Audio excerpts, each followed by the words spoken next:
आज म तपाईँहरूको सामने एउटा यति नै विवादित विषय लिएर आएको छु र यो विषय हो स्त्री, पुरुष र चर्च।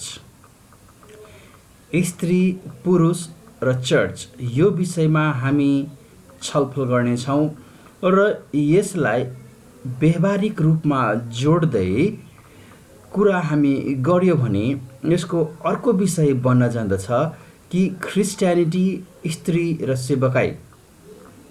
र यो छलफलमा स्त्री, पुरुष र मण्डलीको बारेमा कुरा गर्दा मैले यहाँ यसलाई व्यवहारिक रूपले पनि जुन एउटा द्वन्द्वको विषय मण्डलीमा बनेको छ, चर्चमा बनेको छ र 21औं र 20औं शताब्दीमा यसले मण्डलीलाई धेरै ठुलो क्षति पनि पुर्याएको छ र यसले मण्डलीमा विवाद, झैझगडा र मनमुटाव र परमेश्वरको काममा बाधा पनि बनेर आएको हामी सबैलाई थाहा छ। र यो विषय सबैको खुल्दलीको पनि विषय हो, सबैको चासोको विषय हो।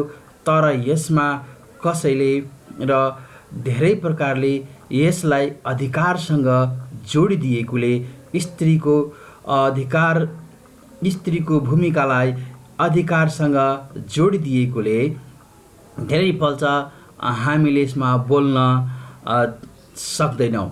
तर जब परमेश्वरको कुरा आउँछ, स्त्री र पुरुष र मण्डलीको कुरा आउँछ र परमेश्वरले तिनीहरूलाई कुन जिम्मेवारी दिनुभएको छ, कुन स्थानमा राख्नुभएको छ र परमेश्वरले तिनीहरूबाट के चाहनु भएको छ, यी कुराहरू जब बुझ्दैन अनि व्यवहारिक रूपमा यो ख्रिस्ट्यानिटीमाथि एउटा प्रश्न चिन्ह जहिले पनि खडा गरिन्छ, सेवकाईमा स्त्रीको भूमिकामाथि प्रश्न चिन्ह खडा गरिन्छ र मण्डलीलाई जहिले पनि पुरुष केन्द्रित सेवकाईको रूपमा पुरुषलाई बढावा दिने र स्त्रीलाई होच्याउने एउटा जुन आरोप छ त्यो आइ नै रहन्छ।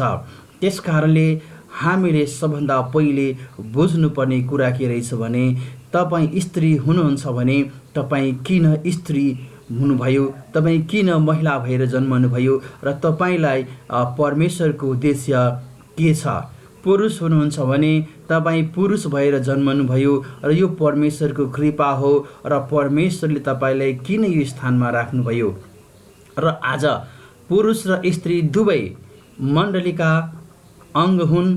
परमेश्वरले पुरुष र स्त्री दुईटैलाई परमेश्वरले मण्डलीको सेवाकाईको निमित्त बोलाउनु भएको छ। परमेश्वरले पुरुष र स्त्री दुवैलाई परमेश्वरले उद्धार दिनुभएको छ। पुरुष र स्त्री दुवैको परमेश्वरले पाप क्षमा गर्नुभएको छ र परमेश्वरले दुवैजनालाई, स्त्री र पुरुष दुवैलाई स्वर्गको भागीदार पनि परमेश्वरले बनाउनु भएको छ। र जब हामी स्त्री, पुरुष र मण्डलीको कुरा हामी जब गर्दछौँ, भन्न खोजे के रहेछ भने स्त्रीको भूमिका र पुरुषको भूमिका मण्डलीमा के हो र उनीहरूले कसरी मण्डलीमा बसेर शान्तिसँग आफ्नो बोलावटलाई कायम गर्दै आफ्नो बोलावट अनुसारको योग्य जीवन जिएर परमेश्वरको सेवा कसरी गर्ने भन्ने कुरामा विचार पुर्याउनु हो। र आज हामीले यो छलफलमा यी कुराहरूमै हामीले जोड दिनेछौँ। कोही ठुलो कोही सानो बनाउने प्रयास यहाँ गरिँदैन, तर परमेश्वरले आफ्नो वचनमा पुरुष र स्त्रीको भूमिकाबारे मण्डलीमा कस्तो हुनुपर्छ भने के भन्नुभएको छ भन्ने कुरालाई अलि हामीले चिरफार गर्नेछौँ र परमेश्वरको दृष्टिकोणलाई तपाईँको सामुने ल्याउने म प्रयास गर्नेछु। त्यस कारणले जब स्त्री, पुरुष र चर्चको म कुरा गर्दा मैले यसलाई व्यवहारिक रूपमा जुन ख्रिस्ट्यानिटी र स्त्रीको भूमिका सेवकाईमा कस्तो हुनुपर्छ भन्ने कुरालाई म बढी जोड दिँदै तपाईँहरूको सामु पस्किने प्रयास गर्नेछु। अब यो द्वन्द्वको यदि हामीले इतिहास हेर्दै गयौँ भने हामी जब प्रेरितहरू जति बेला मण्डलीमा हुनुहुन्थ्यो, परमेश्वरले 12वटा चेलालाई जब उहाँले बोलाउनु भयो, अनि त्यति बेला पुरुष र स्त्रीहरू सँगसँगै विभिन्न जिम्मेवारीहरू वहन गर्दै परमेश्वरको सेवामा आएको हामी पाउँदछौँ। तर यसमा जानुभन्दा पहिले अब यो जुन यो मुद्दा छ, जुन स्त्रीको भूमिका मण्डलीमा जुन छ र पुरुषको भूमिका जुन मण्डलीमा छ, यसलाई अलि यो दुइटैको बिचमा अलि मतभेद र अलि सुझबुझ नभएका केही मानिसहरूले यसलाई अधिकारसँग जोडिदियो। र जब अधिकारको लडाइँहरू 21औं र 20औं शताब्दीमा जसरी बढ्दै गयो, अनि त्यसरी नै यो स्त्रीको भूमिकालाई मण्डलीमा गलत प्रकारले, तिनीहरूको अधिकारलाई गलत प्रकारले व्याख्या गरिँदै ती स्त्रीहरूलाई पनि उचाल्यो कि मण्डलीमा जुन परमेश्वरले शान्तिको निमित्त मानिसलाई बोलाउनु भएको छ, उद्धारको निमित्त बोलाउनु भएको छ, तिनीहरू एकसँग मिलेर एकताको लागि बोलाउनु भएको छ र परमेश्वर आफ्नो उद्देश्य पुरा गर्नलाई तिनीहरूलाई बोलाउनु भएको छ भन्ने कुरालाई मान्छेहरूले बिर्से। किनकि मानिसहरू पापमा छन् र तिनीहरूले परमेश्वरको काममा यो शरीर र आफ्नो मनलाई लगाउन सक्दैन। त्यसकारणले शैतानले यसमा भूमिका खेल्छ र यी पापले तिनीहरूलाई परमेश्वरदेखि टाढा लानको निमित्त तिनीहरूमा विभिन्न लोभ र ती पापका फलहरू अनि देखिँदै जान्छ र तिनीहरूले म आफ्नो अधिकारको कुरा गर्दा गर्दै तिनीहरूले परमेश्वरदेखि टाढा पनि हुँदै जान्छ र परमेश्वरको मण्डलीमा एउटा विभेद र त्यहाँ एक प्रकारको नराम्रो वातावरणको सिर्जना हुन्छ र परमेश्वरको कार्यमा बाधा पुग्छ। यस कारणले यदि तपाईँ स्त्री वा पुरुष हुनुहुन्छ, दुवैजनाले परमेश्वरबाट बोलाइएका तपाईहरू मानिस हुनुहुन्छ, यसमा कुनै पनि प्रकारले भेदभाव छैन। त्यस कारणले यहाँ हामी हेर्दै गयौँ भने त्यो कुनै पनि प्रकारले कोही ठुलो र कोही सानो छैन। र यसलाई बुझ्नको निमित्त हामीले बाइबलकै खण्डहरूबाट हेर्ने यहाँ प्रयास गर्नेछौँ। बाइबल स्त्रीहरूको विरुद्धमा छैन, बाइबल महिलाहरूको विरुद्धमा छैन। जसरी प्रचार गरिएको छ, बाइबल पुरुषहरूको पक्षमा छ। बाइबल जहिले पनि पुरुषहरूकै वकालत गर्दछ र महिलाहरूको महत्त्वलाई घटाएर बाइबलमा प्रचार गरिएको छ। र परमेश्वर यसरी जब बाइबलको बारेमा हामी टिका टिप्पणी गर्दछौँ, अनि त्यसमा भन्न खोजेको के रहेछ भने पुरुष र स्त्रीको बिचमा परमेश्वरले भेदभाव गर्नुभएको छ।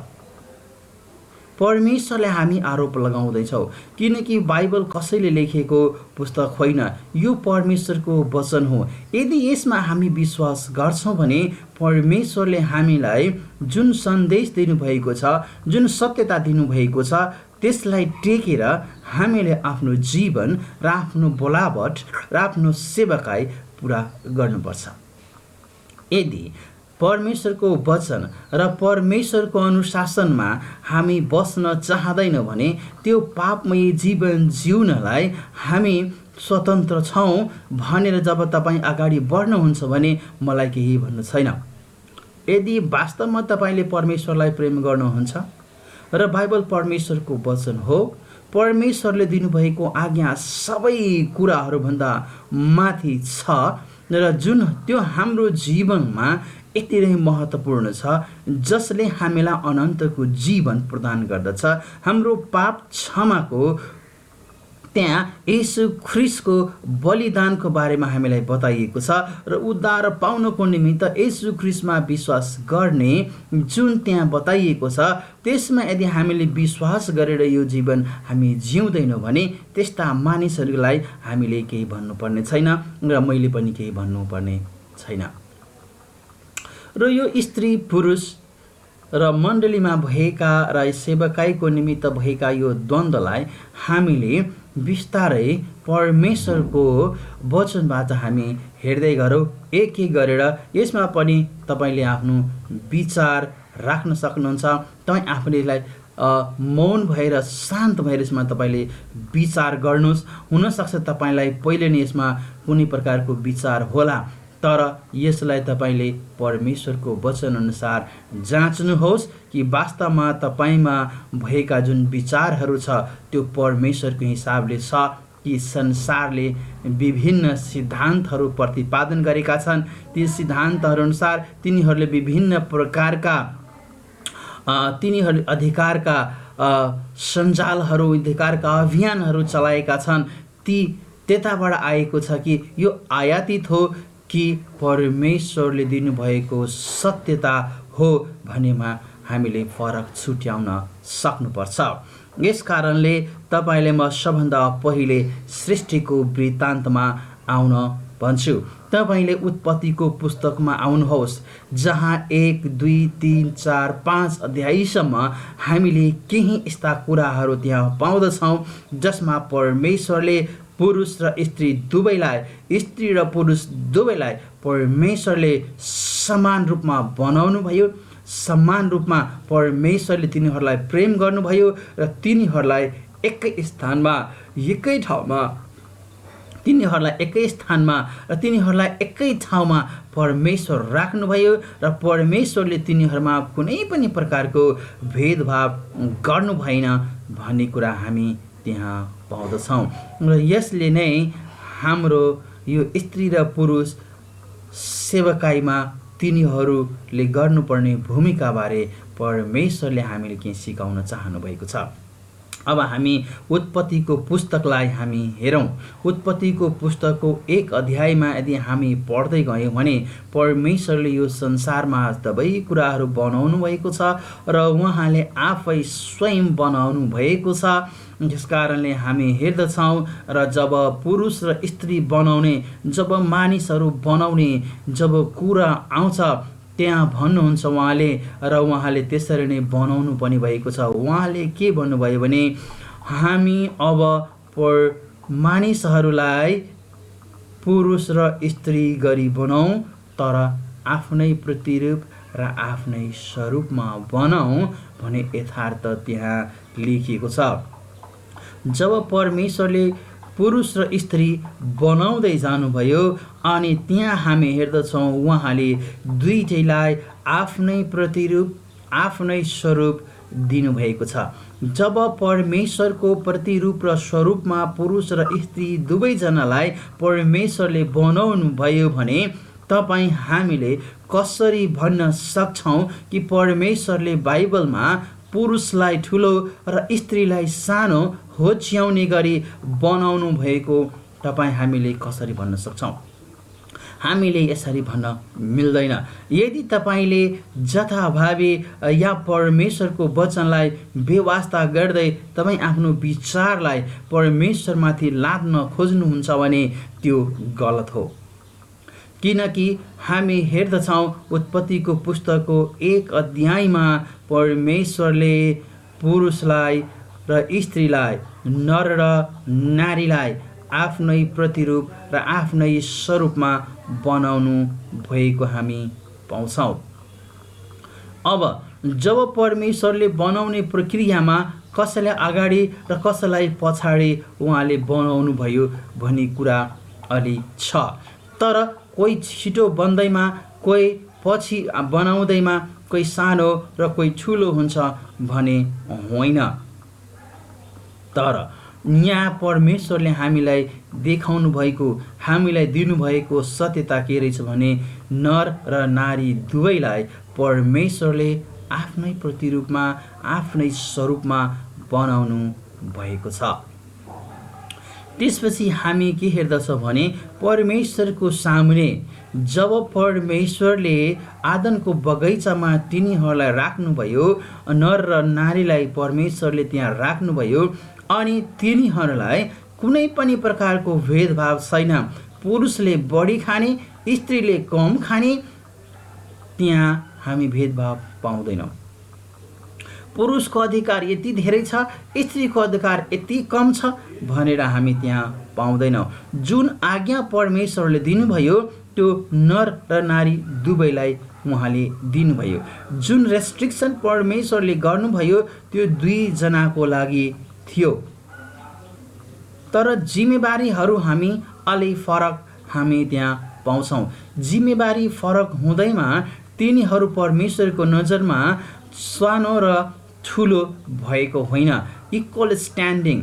यदि स्ट्याटसको कुरा गर्ने हो भने दुवैको स्ट्याटस, पद र अधिकारहरू परमेश्वरले समान दिनुभएको छ।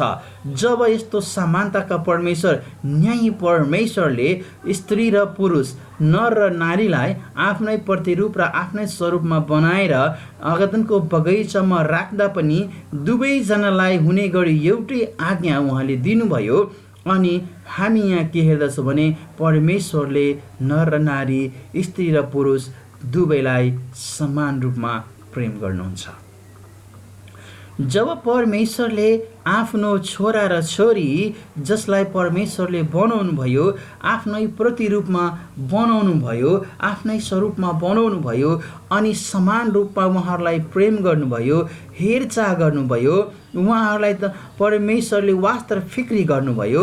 अनि कसरी हामी भन्न सक्छौँ कि परमेश्वरले स्त्रीलाई र पुरुषलाई दुई तरिकाले हेर्नुहुन्छ? कसरी भन्न सक्छौँ हामी कि परमेश्वरले पुरुष र स्त्रीको बिचमा भेदभाव गर्नुहुन्छ? होइन, यो गलत विचार हो, यो गलत धारणा हो। यसरी हामीले सोच्नु हुँदैन। अब जब परमेश्वरले पहिलो पुरुष र पहिलो स्त्रीलाई जब उहाँले बनाउनु भयो अनि परमेश्वरले त्यसपछि 2 अध्यायमा हामी आयौँ भने त्यहाँ हामी के पाउँदछौँ भने त्यहाँ स्त्रीलाई कसरी बनाउनु भयो भन्ने कुराको वृत्तान्त त्यहाँ पाउँदछौँ। परमेश्वरले स्त्रीलाई पुरुषबाट बनाउनु भयो भन्ने कुरा हामी त्यहाँ पाउँदछौँ। आदमलाई परमेश्वरले माटोबाट बनाउनु भयो। त्यसपछि हामी हेर्दछौँ परमेश्वरले सबै सृष्टिहरूलाई जब आदमको अगाडि ल्याउनु भयो, आदमको अधीनमा दिनुभयो अनि आदमले ती सबै वस्तुहरूका नाउँ दिए, जीवित प्राणी अनि अन्य कुराहरूको पनि उहाँले नाउँ दिनुभयो, नाम राख्नुभयो। त्यसपछि हामी के पायौँ भने परमेश्वरले ती सबै कुराहरूलाई हेर्नुभयो र जब उहाँ सबै कुरा हेर्नुभयो त्यसमा परमेश्वरले आदमलाई सुहाउँदो, आदमलाई एउटा जुन सहयोग गर्ने कुनै पनि वस्तु भेट्नु भएन। जब परमेश्वरले आदमलाई सघाउने, आदमसँग सँगै बस्ने, आदमलाई सहायता गर्ने र आदमसँग बातचित गर्ने त्यस्ता कुनै पनि प्राणी उहाँ परमेश्वरले पाउनु भएन भने परमेश्वरले नै भन्नुभयो कि मानिस एक्लो रहनु राम्रो होइन। आदमले त्यति बेला उसलाई कुनै कुराको अभाव छ भन्ने उसलाई खट्केको थिएन, उसलाई थाहा पनि थिएन। ऊ त परमेश्वरले बनाउनु भएको सृष्टिमा ऊ रमाइरहेका थिए। परमेश्वरले उसलाई जुन अधिकारहरू दिएको थियो त्यो पालन गरिरहेका थिए र जब परमेश्वर स्वयंले त्यसको अभावलाई बुझ्नुभयो र त्यो औल्याउनु भयो, त्यसपछि परमेश्वरले के गर्नुभयो भने आदमलाई बेहोस गरेर उसलाई मस्त निद्रामा ल्याएर परमेश्वरले उसको एउटा करङ्क निकालेर त्यसमा मासु भरिदिएर एउटा स्त्री बनाउनु भयो र त्यो आदमलाई दिनुभयो। अब हामी यहाँ के हेर्दछौँ भने जब परमेश्वरले आदमको वास्ता र फिक्री र प्रेम गर्नुभएको कारणले परमेश्वरले उसलाई एउटा सुहाउँदो जोडी, सुहाउँदो साथी त्यहाँ परमेश्वरले दिनुभयो। त्यसपछि हामी यहाँ के हेर्दछौँ भने आदमले पनि त्यसलाई सहर्ष स्वीकार गरे, किनकि परमेश्वरले त्यो कुरा स्त्रीलाई बनाएर आदमलाई दिनुभएको छ। त्यसकारणले उसले के भने यति खुसी भएर त्यहाँ हामीले के हेर्दछौँ भने यो मेरै हाडको हाड, यो मेरै मांसको मांस, त्यसकारणले म यसको नाउँ स्त्री राख्छु किनकि यसलाई नरबाट निकालिएको छ, त्यसकारणले म यसलाई नारी भन्छु भनेर आदमले हवा भने नाउँ त्यो स्त्रीको दियो। त्यसपछि हामी के हेर्दछौँ भने परमेश्वरले ती दुईजनालाई आदमको बगैँचामा राखिदिनु भयो। समान रूपमा परमेश्वरले दुईटैलाई प्रेम गर्नुभयो र एकले अर्कालाई प्रेम गर्दै, एकले अर्कालाई सघाउँदै, एकले अर्कासँग एकदमै शान्त र एकदमै मिलनसार भएर त्यहाँ बसिरहेका हामी पाउँदछौँ। तिनीहरूलाई कुनै पनि कुराको अभाव छैन। परमेश्वर जब त्यहाँ आउनुहुन्थ्यो अनि आदमसँग मात्रै सङ्गति गरेर बोलेर जानुहुन्थेन, तिनी दुवैजनासँग परमेश्वर बोल्नुहुन्थ्यो। दुईजनैसँग परमेश्वरले सङ्गति गर्नुहुन्थ्यो, दुईजनैसँग परमेश्वरले बातचित गर्नुहुन्थ्यो र परमेश्वरले समान रूपमा दुवैजनालाई प्रेम गरेको हामी पाउँदछौँ। जब फेरि यहाँ हामी के हेर्नुपर्छ भने परमेश्वरले सृष्टि गर्ने क्रममा पहिलो मानिसलाई बनाउनु भयो, त्यसपछि स्त्रीलाई बनाउनु भयो भन्ने कुरा यथार्थ हो। र यसमा हामीले के हेर्नुपर्छ भने जब परमेश्वर पुरुष र स्त्रीलाई आफ्नै प्रतिरूप र आफ्नै स्वरूप दिनुभएको छ भने त्यसमा कुनै भेदभाव हामी पाउँदैनौँ। अब हामी त्यहाँ सृष्टिको वृत्तान्तलाई हेर्दा यो संसारलाई मानिसहरूद्वारा परमेश्वरले भरिँदै जाओस् भनेर जुन एउटा उद्देश्य राख्नु भएको थियो, त्यसै क्रममा परमेश्वरले नर र नारीलाई बनाउनु भयो र परमेश्वरले तिनीहरूलाई आशिष दिनुभयो। तिमीहरू फल्दै फुल्दै वृद्धि हुँदै यस पृथ्वीलाई आफ्नो बसमा पार्दै जाऊ भने परमेश्वरले आज्ञा दिनुभयो। के आदमले एक्लै गर्न सक्थ्यो त? गर्न सक्दैनथे। त्यसै कारणले त्यो हावाले एक्लै गर्न सक्थ्यो त? उसले पनि गर्न सक्दैनथ्यो। त्यस कारणले त्यहाँ हामी हेर्दछौँ परमेश्वरले एउटै परिवार, आफ्नो परिवार, परमेश्वरका छोरा र छोरीलाई एउटा परिवारको रूपमा, आफ्नो परिवारको रूपमा त्यहाँ विकसित गर्नुभयो र तिनीहरूलाई परमेश्वरले आशिष दिनुभयो कि त्यसरी परमेश्वरको परिवार, परमेश्वरको छोरा र छोरी हामी त्यहाँ हेर्दछौँ बढ्दै जाओस् र यो संसारलाई आफ्नो बसमा पार्दै जाओस् भन्ने कुरा हामी पाउँदछौँ। र अन्य सृष्टिहरूको कुरा गर्ने भने त्यहाँ सजीव जति प्राणीहरू थिए तिनीहरूलाई पनि परमेश्वरले भन्नुभयो फल्दै फुल्दै वृद्धि हुँदै र संसारमा बढिँदै जाओ भनेर परमेश्वरले आशिष दिएको हामी त्यहाँ पाउँदछौँ। र परमेश्वरले विभिन्न प्रकारका, विभिन्न प्रजातिका जन्तुहरू र वृक्षहरू परमेश्वरले त्यो आदमको बगैँचामा बनाउनु भएको थियो, राख्नु भएको थियो। र त्यहाँ हामी हेर्दछौँ तिनीहरूले आफ्नै आफ्नै प्रकारका वस्तुहरू फेरि वो पैदा गर्दै वृद्धि गर्दै गए। धान छ भने धानको उत्पादन अहिले पनि हुन्छ, धानबाट धान निस्किन्छ, गहुँबाट गहुँ निस्किन्छ। हामीले सुन्तलाको बोटमा कहिले पनि अम्बा फलेको पाउँदैनौँ र अम्बाको बोटमा कहिले नासपाती फलेको हामी पाउँदैनौँ, किनकि परमेश्वरले जुन एउटा अर्डर, जुन एउटा क्रम, एउटा जुन शैली तिनीहरूमा दिनुभयो, जुन एउटा गुण दिनुभयो, त्यो गुणमा तिनीहरू वृद्धि हुँदै फल्दै फुल्दै र त्यसै प्रकारका आफ्नै क्रमका, आफ्नै हिसाबका, आफ्नै प्रकृतिका ती वस्तुहरू अहिले पनि संसारमा उत्पादन हुँदैछ। त्यस कारणले हामी हेर्दछौँ परमेश्वरले जुन एउटा आशिष दिनुभयो र आदम र हावालाई पनि आशिष दिनुभयो, तिमीहरू फल्दै फुल्दै वृद्धि हुँदै जाऊ। तर तिनीहरूको फल्दै फुल्दै जुन आशिष थियो, त्यो वृद्धि हुने आशिष थियो, त्यो आदमको बगैँचामा हुन सकेन। र तिनीहरूको वृद्धि हुनुभन्दा पहिले तिनीहरू परमेश्वरको विरुद्धमा पाप गरेको हामी पाउँदछौँ। जब तिनीहरूले परमेश्वरको विरुद्धमा पाप गरे त्यसपछि हामी त्यहाँ हेर्दछौँ परमेश्वरले तिनीहरूलाई दण्ड दिनुभयो र परमेश्वरले तिनीहरूलाई आदमको बगैँचाबाट निकालिदिएपछि परमेश्वरले जुन आशिष दिनुभएको थियो, तिमीहरू फल्दै फुल्दै वृद्धि हुँदै जाऊ, त्यसलाई सिज गर्नु भएन, त्यसलाई हटाउनु भएन। र त्यो आशिष अनुसार परमेश्वरले आदम र हवालाई जब एउटा परिवार बनाउनु भएको थियो अनि तिनीहरूद्वारा, पुरुष र स्त्रीद्वारा, नर र नारीद्वारा त्यसपछि मानव जातिको सुरुवात भएको हामी पाउँदछौँ। र तिनीहरूबाट परमेश्वरले मानिसहरू, स्त्री र पुरुषहरू यो संसारमा बनाउँदै जानुभयो, वृद्धि गर्दै जानुभयो र यो संसारमा मानिस जातिहरू फैलिँदै गए। र जब हामी 5औं अध्यायमा हामी आउँदछौँ, हामी त्यहाँ के पाउँदछौँ भने पहिले त पुरुष र स्त्रीलाई परमेश्वरले आफ्नै प्रतिरूप र आफ्नै स्वरूपमा बनाउनु भयो। जुन पापका कारणले त्यो गुण र त्यो प्रतिरूप र त्यो स्वभावहरू हटेर गयो र त्यस कारणले हामी यहाँ पाउँदछौँ 5 अध्यायमा जब नर र नारीबाट जुन स्त्री र पुरुषहरू हुँदै गयो त्यसपछि त्यहाँ हामी हेर्दछौँ आदमकै प्रतिरूपमा त्यहाँ मानिसहरू जन्मेको हामी पाउँदछौँ। आदमको प्रतिरूप र परमेश्वरको प्रतिरूप र स्वरूप यहाँ फरक कुराहरू हुन् र परमेश्वरले सुरुमा मानिसहरूलाई आफ्नै स्वरूपमा आफ्नै प्रतिरूपमा बनाउनु भयो।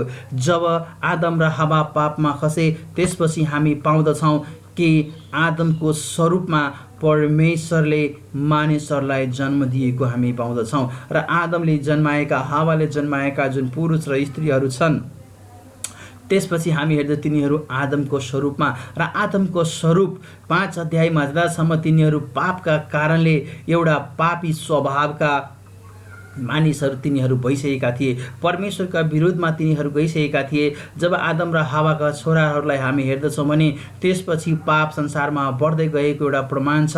हाबिल र कैनले एकले अर्कालाई प्रेम गर्न सकेन र जब परमेश्वरले हाबिललाई स्वीकार गर्नुभयो अनि कैनलाई परमेश्वरले सल्लाह दिनुभयो तिमी राम्रो गर अनि तिमीलाई म स्वीकार गर्दछु।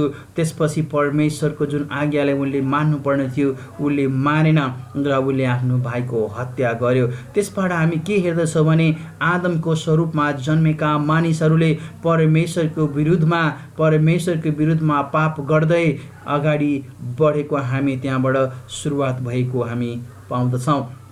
तर परमेश्वर अनुग्रही परमेश्वर हुनुहुन्छ, परमेश्वर कृपालु परमेश्वर हुनुहुन्छ। परमेश्वरले मानिस जातिलाई बनाउनु भयो नाश गर्नुको निमित्त होइन, परमेश्वरले तिनीहरूलाई प्रेम गर्नुहुन्छ। त्यसपछि हामी हेर्दछौँ परमेश्वरले विभिन्न मानिसहरूलाई आफ्नो सेवाको निमित्त आफ्नो सम्बन्धको निमित्त परमेश्वरले बोलाउनु भएको छ र त्यसरी परमेश्वरले केही मानिसहरूलाई बोलाउँदा अधिकांश मानिसहरू परमेश्वरको विरुद्धमा गएको हामी पाउँदछौँ। अधिकांश स्त्रीहरू परमेश्वरको विरुद्धमा गएको हामी पाउँदछौँ र बाइबलमा भन्दैन अहिले 4 अध्यायदेखि पढ्दै जानुभयो भने पुरुष मात्रै पापी छ स्त्रीहरू पापी छैन भनेर कतै भनेको छैन। पुरुष र स्त्री दुवै पाप गरेका थिए। हावाले पहिले पाप गरे त्यसपछि आदमले पनि पाप गरे। त्यस कारणले पुरुष र स्त्री दुवै पापमा थिए र हामी त्यही हाम्रो प्रतिनिधिको रूपमा परमेश्वरले आदमलाई एउटा मानव जातिको सारा सृष्टिको प्रतिनिधिको रूपमा आफ्नो सामु जुन एउटा उब्नलाई खडा हुनलाई जुन सौभाग्य दिएको थियो त्यो आदमले गुमाए। म यहाँ यसलाई यो पापलाई र यो प्रतिनिधि जुन सृष्टिको प्रतिनिधि आदम हुनुहुन्छ भन्ने कुरालाई म 2टा उदाहरण दिएर तपाईलाई सम्झाउने कोसिस गर्नेछु। अब आदमलाई सबै कुराहरू गर्नलाई त्यहाँ छुट थियो, सबै फलहरू खानलाई छुट थियो, तर एउटा मात्रै आज्ञा थियो कि जुन ज्ञान असल र खराब ज्ञान दिने जुन फल छ त्यो मात्रै नखानु, बाँकी सबै खानु। इभन यहाँसम्म कि जीवनको वृक्ष त्यहाँ थियो त्यो पनि खानलाई छुट थियो, तर तिनीहरूले ती असल र खराब ज्ञान दिने रुखका फल तिनीहरूले खाए तर जीवनको वृक्षबाट तिनीहरूले फल खाएन। अब यहाँ हामी हेर्दछौँ तिनीहरूले आफ्नो हिसाबले गरे तर परमेश्वरको हिसाबले नभएकोले परमेश्वरले तिनीहरूलाई दण्ड दिनुभयो। अब म तपाईलाई भन्छु कि एउटा आज्ञा उल्लङ्घन गर्दैमा परमेश्वरले त्यत्रो सजाय दिनु राम्रो होइन। कैनले कम्प्लेन गरेका थिए, कैनले के भने मेरो सजाय धेरै भयो, अब पापको फल त मृत्यु हो, तर त्यति सजाय दिनु र परमेश्वरले तिनीहरूलाई क्षमा गरिदिनु त्यो पनि परमेश्वरको महानता हो, परमेश्वरको कृपा हो, परमेश्वरको अनुग्रह तिनीहरूमाथि अहिले पनि छ, परमेश्वरले प्रेम अहिले पनि तिनीहरूलाई गर्नुहुन्छ भन्ने कुराको त्यो एउटा सत्य यथार्थ चित्रण पनि हो। अब हामी हेर्दछौँ पाप कस्तो कुरा रहेछ भने परमेश्वरको विरोधमा हामी जति कुराहरू गर्छौँ ती सबै पापहरू छन्। कसैलाई वास्ता र फिक्री गरेर तपाईँले दुध दिनुहुन्छ र त्यो दुधमा तपाईँले 1 थोपा विष हालिदिनु भयो, के तपाईँ अब त्यो मानिसलाई दुध दिँदै हुनुहुन्छ कि तपाईँले विष दिँदै हुनुहुन्छ? अब तपाईँ आफै विचार गर्नुहोस्। परमेश्वरले जुन प्रकारले एउटा कुराहरू, एउटा जुन शैलीहरू, एउटा जुन प्रक्रिया परमेश्वरले सुरु गर्नुभएको थियो, त्यसमा त्यहाँ के भयो भने एउटा बाधा आएको हामी पाउँदछौँ। र त्यो बाधा परमेश्वरलाई थाहा थियो, तर मानिसहरूलाई परमेश्वरले त्यो गर्नलाई स्वतन्त्र केही अधिकारहरू पनि दिनुभएको थियो। प्रतिको पुस्तक पढ्दै गयो भने त्यहाँ अधिकार परमेश्वरबाट आउँदछ भन्ने कुरा हामी पाउँदछौँ। र आज जुन अधिकारहरू, जिम्मेवारीहरू, जुन कुराहरू हामी गर्दछौँ त्यो पनि परमेश्वरबाट आएको हो। कुनै सङ्घ संस्था, कुनै मानिसको आफ्नै केही अधिकार छैन। परमेश्वरले तिनीहरूलाई एउटा अधिकार दिनुभएको छ। मानिसहरूलाई सर्वश्रेष्ठ प्राणी परमेश्वरले बनाउनु भएको कुरा हामी पाउँदछौँ। उत्पत्तिको अगाडि पढ्दै गयौँ भने हामी के पाउँदछौँ भने मानिसहरूले पापमा बढ्दै गए, पापमा कम भएको हामी पाउँदैनौँ। यस्तो दिन आयो कि परमेश्वरलाई सम्झने, परमेश्वरलाई आराधना गर्ने कोही पनि थिएन। मानिसले एकछिन पनि राम्रो सोच्न सकेका थिएनन्। अनि हामीले उत्पत्तिको पुस्तकमा हेर्दछौँ मानिसहरूको हरेक विचार, हरेक समझ, हरेक कुराहरू परमेश्वरको विरुद्धमा तिनीहरू लागेको हामी पाउँदछौँ। त्यस कारणले परमेश्वरमा जब मानिसहरू नआएर जब तिनीहरूले आफ्नो पापमा बढ्दै गए, त्यहाँ हामी हेर्दछौँ ठुलो पानीको जुन एउटा बाढी आएको हामी पाउँदछौँ। स्वर्गबाट हरेक ठाउँबाट त्यहाँ पुरै पृथ्वी नै पानीले भरिएको पाउँदछौँ। र परमेश्वरले ती सबै मानिसहरूलाई परमेश्वरले त्यहाँ समाप्त गरिदिनु भएको पनि हामी पाउँदछौँ। किनकि पाप तिनीहरूले गरे र तिनी मृत्युका हकदार थिए। र त्यो सत्यता हामी नयाँ करारमा आउँदा र पुरानो करारको व्यवस्थाहरू हामी हेऱ्यौँ भने परमेश्वरले भन्नुभएको छ कि पाप गर्नेहरू मर्नुपर्छ, पापको फल मृत्यु हो। अनि त्यसपछि हामी हेर्दछौँ मानिसहरूको जीवनमा मृत्युले राज पनि गरेको पाउँदछौँ। अनि सृष्टिको वृत्तान्तमा हामी थियौँ र जब हामीले आदमलाई हाम्रो प्रतिनिधिको कुरा हामी गर्छौँ भने उसको असफलतामा हामी सबै असफल भयो, उसले गरेको पापमा हामी सबै पापी भयौँ भन्ने कुरालाई हामीले अलि बुझ्नु जरुरी छ। जब परमेश्वरले आदमलाई जब सारा सृष्टिको प्रतिनिधि बनाउनु भयो र ऊ असफल भए, हामी एउटा चुनावको उदाहरण लियौँ। अब हाम्रो देशमा पनि चुनाव भइन्छ, 5-5 वर्षमा हुन्छ, 3-3 वर्षमा हुन्छ, या विभिन्न सङ्घ संस्थाहरूको पनि चुनाव हुन्छ। त्यो चुनावमा के हुन्छन्, विभिन्न पार्टीका प्रतिनिधि, विभिन्न समूहका प्रतिनिधिहरू चुनावमा खडा भएका हुन्छन्। त्यस कारणले त्यहाँ हेर्दछौँ भने प्रतिनिधिहरू खडा भएका हुन्छन्। सबै मानिसहरूले नोमिनेसन गर्दैन, किनभने एउटा समूहबाट एकजना मात्रै नोमिनेसन गर्छ र त्यो पुरा समूहको प्रतिनिधित्व त्यो व्यक्तिले गरिरहेको हुन्छ।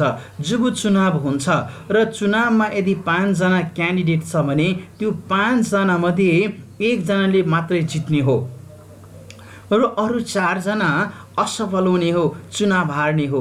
र जब हामी चुनावको परिणाम हेर्छौँ, एकजना जित्दछ, एकजना सफल हुन्छ र 4 जना असफल हुन्छ, 4 जना हार्छ।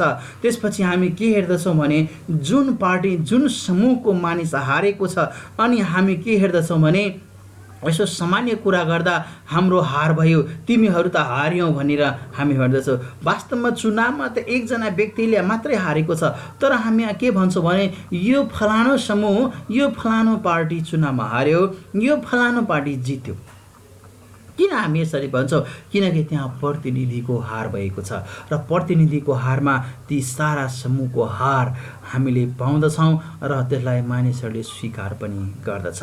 त्यसरी नै जुन आदमले जुन पाप गर्यो र उसको पापमा हामी सबैजना के भयो भने हामी हार्यौँ, परमेश्वरदेखि टाढा भयौँ र उसको हारमा, उसको पापमा हामी सबै पापी भयौँ। र त्यसपछि हामी के हेर्दछौँ भने जब यो संसारमा पापहरू बढ्दै गए, परमेश्वरले विभिन्न समयमा मानिसहरूलाई चेतावनी दिँदै जानुभयो, तर मानिसहरू तै पनि परमेश्वरलाई बेवास्ता गर्दै, जसरी आदमले परमेश्वरको आज्ञालाई बेवास्ता गर्दै, हावाले परमेश्वरको आज्ञालाई बेवास्ता गर्दै आदमको बगैँचामा परमेश्वर विरुद्ध पाप गरे, त्यसरी नै हामी उसको छोरालाई पनि हेर्दछौँ। कैनले पनि परमेश्वरको आज्ञालाई बेवास्ता गर्दै उसले पनि पाप गरेको पाउँदछौँ। त्यसपछि अन्य मानिसहरूलाई पनि परमेश्वरले भन्नुभएको छ र तिनीहरू पनि। अनि एउटा ठुलो नोआको समयको एउटा उदाहरणलाई हेरौँ। जब परमेश्वरले यो संसारलाई पानीले नाश गर्नुभयो त्यति बेला परमेश्वरले पुरुषहरूलाई मात्रै छान्नु भएन। त्यहाँ हामी हेर्दछौँ अब नोआको परिवार, नुहको परिवारलाई परमेश्वरले छान्नुभयो र त्यसमा स्त्री र पुरुषको सङ्ख्या यदि हामी हेर्ने हो भने बराबर छ। जब परमेश्वरले यो संसार बनाउनु भयो अनि एउटा पुरुष र एउटा स्त्री बनाउनु भयो, त्यहाँ पनि सङ्ख्या बराबर छ। समान रूपमा परमेश्वरले दिनुभयो, बनाउनु भयो र सबै कुराहरू परमेश्वरले समान रूपमा तिनीहरूलाई दिए। त्यसरी जुन यो ठुलो जुन पानीले यो संसार भरेर नष्ट भयो, त्यसबाट परमेश्वरले एउटा परिवारका 8 जनालाई परमेश्वरले बचाउनु भयो। त्यसमा 4 जना स्त्री र 4 जना पुरुष छन्। त्यसकारणले यहाँ हामी हेर्दैनौँ 4 जना पुरुषलाई परमेश्वरले बचाउनु हुन्थ्यो र 4 जना त्यो परिवारको स्त्रीलाई पनि छोडिदिँदा तिनीहरू पनि पानीमा मर्थ्यो अनि परमेश्वर त्यहाँ भेदभाव गरेको हामी आरोप पनि लाउन सक्थ्यौँ। तर परमेश्वरले त्यहाँ पनि केही गर्नु भएन। 4 जना स्त्री र 4 जना पुरुषलाई परमेश्वरले बचाउनु भयो। अनि हामी कसरी परमेश्वरले जुन प्रकाश दिनुभएको छ त्यो प्रकाशलाई हामीले परमेश्वरको नजरले हेर्नुपर्छ, परमेश्वरको उद्देश्यले हेर्नुपर्छ, परमेश्वरको सत्यतालाई हामीले परमेश्वरको हिसाबले हामीले बुझ्यौँ भने परमेश्वरमा भेदभाव छैन भने बाइबलले पटक पटक भनेको छ। तर हामी आज कसरी स्त्री र पुरुष, नर र नारीको बिचमा बाइबलले विभेद गरेको छ भने हामी कसरी भन्न सक्छौँ? त्यसकारणले हामी पुरुष र स्त्रीलाई परमेश्वरले आफ्नै प्रतिरूपमा, समान रूपमा र परमेश्वरले दुईटैलाई एउटै स्ट्याटस दिनुभएको छ। त्यसकारणले हामी परमेश्वरबारे यसरी सोच्नु गलत हो। हामीले आफ्नो विचारहरू सच्याउनु पर्ने बेला छ, किनकि परमेश्वरको प्रकाश पूर्ण रूपमा हामीलाई दिएको छ र नयाँ करार र पुरानो करार दुईटै छ। यदि हाम्रो विचार परमेश्वरको विचारसँग मेल खाएको छ भने सुधार गर्नुपर्ने जुन ठाउँ छ त्यो हामीमा छ, बाइबलमा होइन। तर आज मानिसहरूले नयाँ बाइबल लेख्न सुरु गरेका छन्। त्यहाँको नाउन र प्रनाउनहरूलाई सच्याउन खोजेको छ। मान्छे आफै सचिनु पर्ने, उसको विचार सचिनु पर्ने, उसको सोच सचिनु पर्ने, उसको आनी बानी सचिनु पर्ने। तर त्यहाँ मानिसहरूले त्यसमा सच्याउनुको सट्टा एउटा किताबलाई सच्याउँदैछ। यो एउटा दुर्भाग्य हो।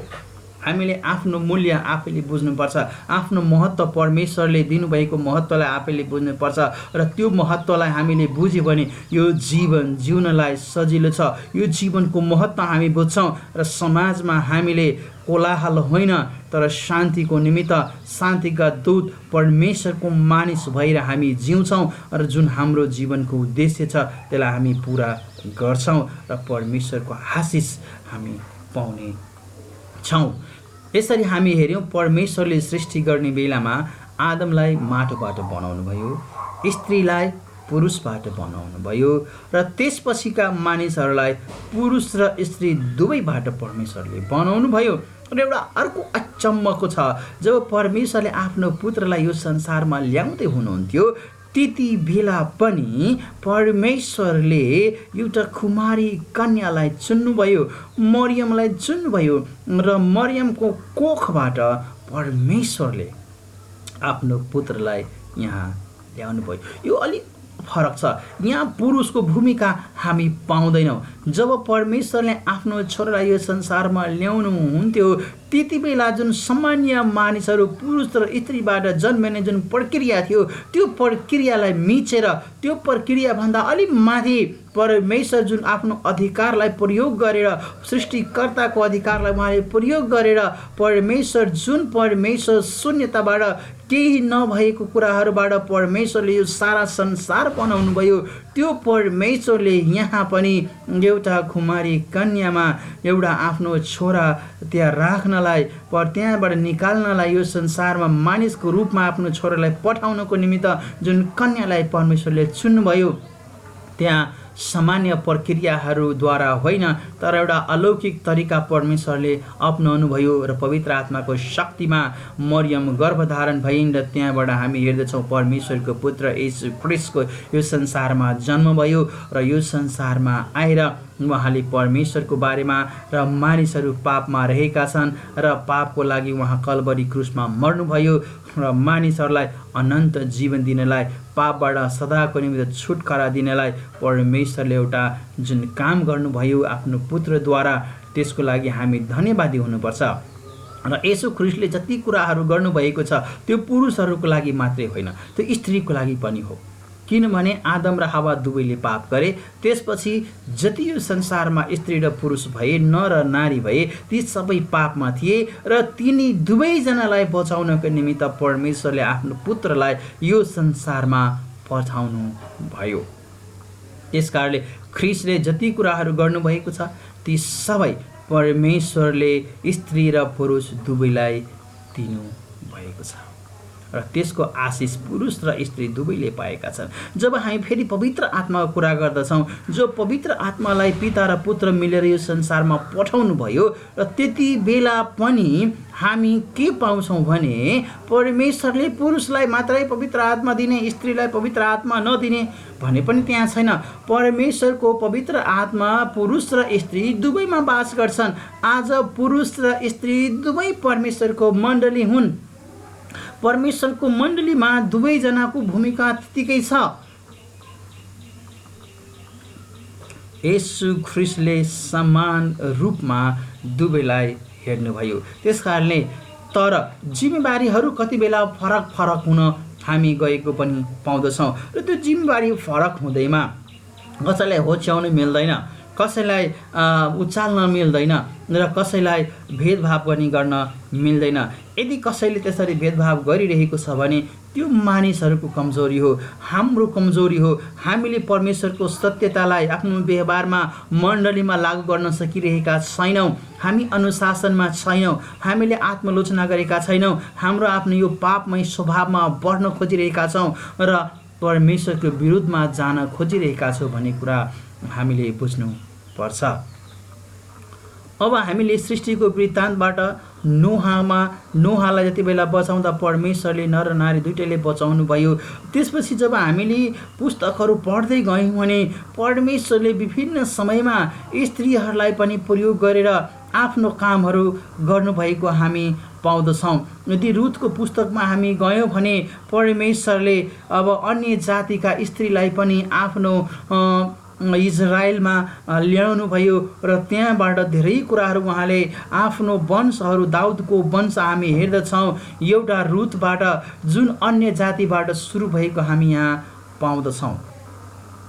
अनि परमेश्वरले भिन्नता गर्नुहुन्न यहुदी र अन्य जातिहरूमा, तर यहाँ हामी के हेर्दछौँ भने सबैलाई गर्नुपर्छ भन्ने कुरा यो हाम्रो विचार हो। तर परमेश्वरले आफ्नो हिसाबले गर्नुहुन्छ, कसलाई गर्ने कसलाई नगर्ने त्यो परमेश्वरमा भर पर्ने कुरा हो। अनि हामी कति बेला आतिन्छौँ सबैजनाले गरिदिए कस्तो हुन्थ्यो, परमेश्वर कसरी किन सबैजनालाई गर्नुहुन्न, त्यो हाम्रो अधिकार होइन। हामीले त्यसरी माग्न मिल्दैन। परमेश्वर सृष्टिकर्ता हुनुहुन्छ, परमेश्वरको विरुद्धमा मानिसहरूले पाप गरेका छन् र कसलाई जीवन दिने कसलाई मृत्यु दिने, त्यो दण्ड दिने, त्यो न्याय गर्ने सबै कुराहरू परमेश्वरमा छ। र यहुदीहरूले यो कुरालाई बुझ्न सकेन। जब यहुदीहरूले यो कुरालाई बुझ्न सकेन त्यसपछि हामी के हेर्यौँ भने यहुदीहरूले के भन्न थाल्यो भने परमेश्वर यहुदीहरूको मात्र हो, अन्य जातिहरूको होइन। त्यसकारणले हामीले यसरी सोच्नु हुँदैन। परमेश्वर सबै का सृष्टिकर्ता हुन्। परमेश्वरको विरुद्धमा सबै मानिसले पाप गरेका छन्। न्याय गर्ने काम परमेश्वरको छ। परमेश्वरले बोलाउने, परमेश्वरले जीवन दिने काम परमेश्वरको छ। हामी जति गरे पनि, हामी मरे पनि कसैलाई न जीवन दिन सक्छौँ न परमेश्वरमा हामी ल्याउन सक्छौँ। तर हामीले परमेश्वर सँगसँगै हामी काम गरिराख्यो भने, परमेश्वरको हिसाबले जीवन जिराख्यो भने, परमेश्वर हाम्रोबाट, हाम्रो वचनबाट, हाम्रो बोलीबाट हामीले जुन सन्देशहरू प्रचार गर्छौँ त्यसबाट परमेश्वरले मानिसलाई बोलाउनुहुन्छ र बोलाउँदै हुनुहुन्छ भन्ने कुरा हामीले यहाँ थाहा गर्छौँ। र यो परमेश्वरको काम हो। परमेश्वरको काममा हामीले दखल दिनु हुँदैन। र त्यसपछि हामी के हेर्दछौँ भने अब जब पुरानो करारको अन्तिम पुस्तक मलाकीको पुस्तकमा आउँदछ भने त्यहाँ पनि परमेश्वरले स्त्रीहरूको हकको लागि, वैवाहिक हकको लागि परमेश्वरले इजरायललाई दोषी ठहराउनु भएको छ र तिनीहरूको हक दिनको निमित्त परमेश्वरले इजरायललाई भन्नुभएको छ।